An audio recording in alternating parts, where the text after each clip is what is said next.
यत्र नारी पूजन्ते रमन्ते तत्र देवता। ओम साई राम मित्रों, आज का ब्लॉग आप सभी लोगों के लिए विशेष लाभकारी, कल्याणकारी और ज्ञानवर्धक भी है।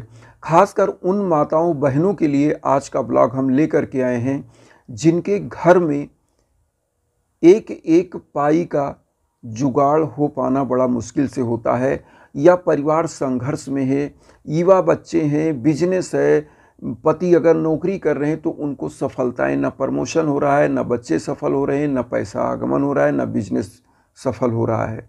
परिवार में अगर गृहिणियां चाह ले तो कुछ उपायों से वो परिवार को रंक से राजा बना सकती हैं, क्योंकि मनुस्मृति में जो लिखा गया है, यत्र नारी पूजन्ते रमन्ते तत्र देवता, ये क्यों लिखा गया है?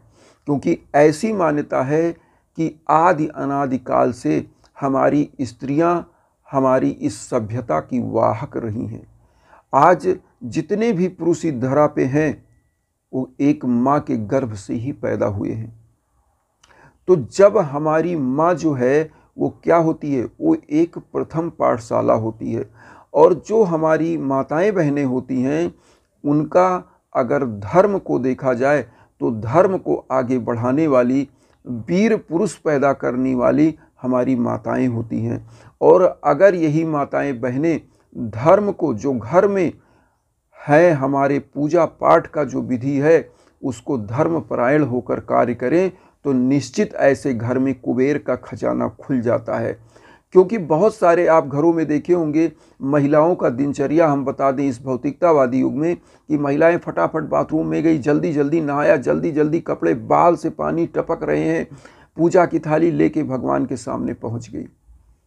तो ऐसे घर में क्या लक्ष्मी आएंगी? फूहड़ता की निशानी ये है, ऐसे घर में लक्ष्मी कभी नहीं आएंगी, ऐसा परिवार निर्धन हो जाएगा। अब आप कहेंगे कि क्यों?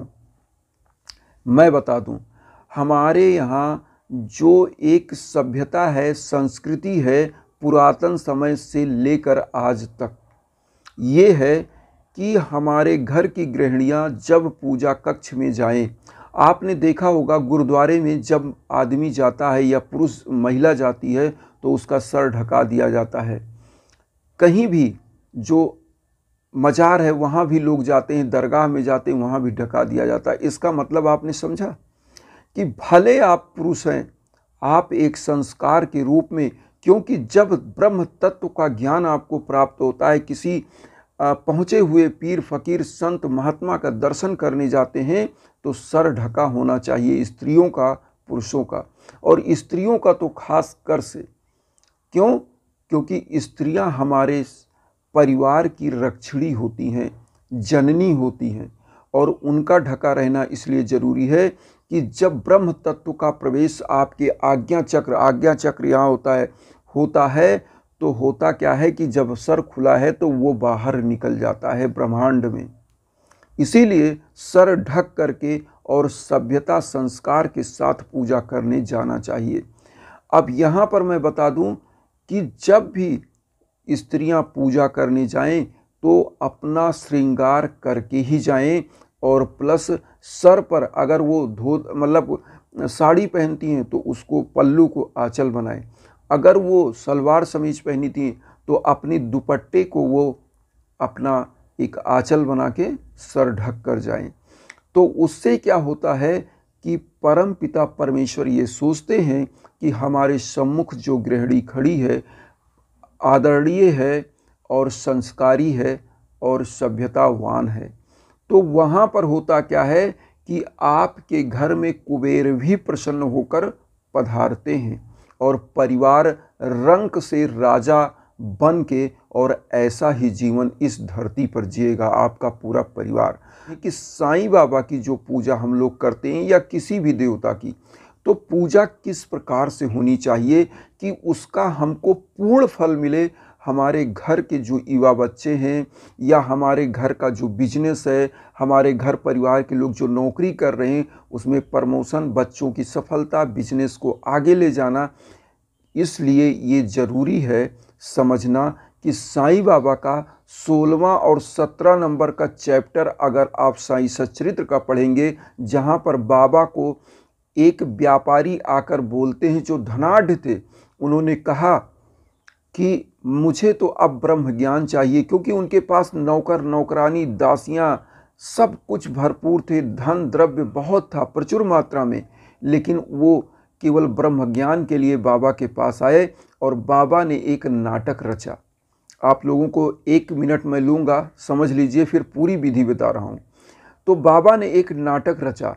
5 रुपये मांगने के लिए उस व्यापारी को बाबा ने बैठा लिया सामने, जो कि ब्रह्म ज्ञान चाहता था बाबा से, और वो इतना जल्दी में था कि जब आया तो बाबा से बोला, मैं बहुत थक गया हूँ यात्रा में, इतनी दूर से आया हूँ और मुझे जल्दी ब्रह्म ज्ञान दीजिए, हम यहाँ से चले जाएं। लेकिन हुआ क्या, बाबा ने उनको बैठाया पास और बोला कि आप इतने व्यग्र होके, लोग मेरे पास आते हैं धन द्रव्य और लक्ष्मी मुद्रा और भौतिक वस्तुएं के लिए, लेकिन आप इतने दूर से आए हैं ब्रह्म ज्ञान के लिए, तो मुझे बहुत खुशी है। लेकिन बाबा ने क्या किया, इनको डायरेक्ट ब्रह्म ज्ञान नहीं दिया, आप प्रत्यक्ष रूप से इनका परीक्षण स्टार्ट कर दिया। उस बालक को उन्होंने 5 रुपए के लिए नंदू नामक एक मारवाड़ी के घर उधार भेजने के लिए, लाने के लिए भेजा। और बाबा तो अंतर्ज्ञानी थे, वो जानते थे कि नंदू जो मारवाड़ी हैं उनका बंद होगा दुकान, वो होंगे नहीं। लेकिन फिर जब वहाँ नहीं मिला, बालक आया बताया बाबा वहाँ नहीं मिला, बाबा दूसरे के घर भेजे। और ये जो सेठ बैठे थे, ये गड्डियाँ नोट की जेब में भरे ठसाठस बैठे थे, लेकिन उन्होंने ये नहीं सोचा कि वो बालक बाबा दौड़ा रहे हैं, इतना व्यग्र है, 5 रुपये तुच्छ मुद्रा के लिए, और मेरे पास है, मैं क्यों ना दे दूं, जबकि बाबा उधार मांग रहे हैं। इस बंदे ने, जो सेठ था, व्यापारी था, एक आना नहीं ढीलने का सोचा। तो उसने फिर क्या कहा, व्यग्रता में जब देखा, वो लौटने का अपने प्रबंध करने लगा कि अब मैं यहाँ से निकलूँगा। उसने कहा, बाबा मुझे जल्दी से ब्रह्म ज्ञान दो और मैं जाऊँ। तो बाबा ने बोला कि आपको अभी भी ब्रह्म ज्ञान नहीं मिला, आपको ब्रह्म ज्ञान मिल जाना चाहिए। ये जो 5 रुपये में मांगने के लिए भेज रहा था, यही ब्रह्म ज्ञान है। आपको 5 चीज़ों का त्याग करना होता है, यही ब्रह्म ज्ञान है। तो मित्रों, यहाँ पर बस मैं ये देना चाहता था, आपको बताना चाहता था कि बाबा किस प्रकार से लोगों को अप्रत्यक्ष रूप से शिक्षाएं देते थे। हो सकता है इस ब्लॉग में बाबा ही मुझसे कुछ कह रहे हो, क्योंकि मैं आपको बताऊं, मैं तो साईं सच्चरित्र परमानेंट अपने पास ही रखता हूं और परमानेंट यही मेरे आराध्य हैं, इसी को मैं पढ़ता हूं, इसी से आपको ज्ञान देता हूं। और मेरे पास कोई ज्ञान का खजाना इस प्रकार से तो नहीं है कि मेरे पास ज्ञान का खजाना है और मैं जहां से प्रस्फुटन हो ज्ञान का। तो बस साईं सच्चरित्र पढ़ता हूँ, आप लोगों को वो विधि बताता हूँ, नियम बताता हूँ। तो आज हम अपनी माताओं बहनों को जो पूजा का उपाय बता रहे हैं, वो साईं सच्चरित्र से ही प्रेरित उपाय है। माताओं बहनों को करना क्या चाहिए? सबसे पहले तो उनको क्या करना चाहिए कि जब भी वो नहाए धोएं सुबह, तो ये नहीं कि बाल खुला और पानी चू रहा है बाल से, जल्दी जल्दी कपड़े पहना किसी भी प्रकार से और थाली पूजा का इधर उधर रखा और बाबा के सामने प्रकट, ये नहीं होना चाहिए। ये फूहड़ता की निशानी है। ऐसे घर में धर्म नहीं होता, लक्ष्मी का आगमन नहीं होता, ऐसे घर में दरिद्रता आती है। क्यों? आप कहेंगे क्यों? यहाँ पर सबसे बड़ी चीज़ होती है कि हमारे जो वैदिक संस्कृति में या हमारे इस जो हिंदू धर्म में ये मान्यता है, या किसी भी धर्म में आप देखिए, ये मान्यता है कि स्त्री को हमेशा अपने आप को ठीक से बाल सुखाएं, अपने आप को सजाएं सवराएं और पल्लू रखें। अगर वो सलवार सूट पहनती है तो जो उनका दुपट्टा होता है उसको सर पे रखें। महिलाओं को हमेशा पूजा करते हुए एक संस्कारी औरत की तरह, एक संस्कारी स्त्री की तरह किसी भी पूजा मंदिर में जाना चाहिए और महिलाओं का सर हमेशा ढका होना चाहिए। हालांकि आप जैसे गुरुद्वारे में जाएंगे या किसी और जगह पे जाएंगे जहाँ पे दरगाह मज़ार होते हैं, तो वहाँ आप देखेंगे कि सभी के सर पे ये होता है कि सब लोग ढक लीजिए। ढकने का विधान क्यों है ये हम बता दें, क्योंकि जो ये ब्रह्मांड है, ऐसी मान्यता है कि जो ऊर्जा हमको प्राप्त हो वो बाहर ना निकल जाए। इसलिए ऊपर एक चीज़ रख लिया जाता है कि जो प्रभु की ऊर्जा हमको मिले, हमारे नेत्र से, हमारे इस मस्तक से आज्ञा चक्र आपका जो है, वो आज्ञा चक्र जब प्रेरित हो ऊर्जा से तो वो ऊर्जा बाहर न दी, और बाहर अगर वो ऊर्जा चली गई तो आपका दर्शन ही बेकार है। इसीलिए ऐसी मान्यता है कि धार्मिक कार्यों में सर हमेशा ढका होना चाहिए, खासकर हमारी महिलाओं का संस्कारी दिखना चाहिए।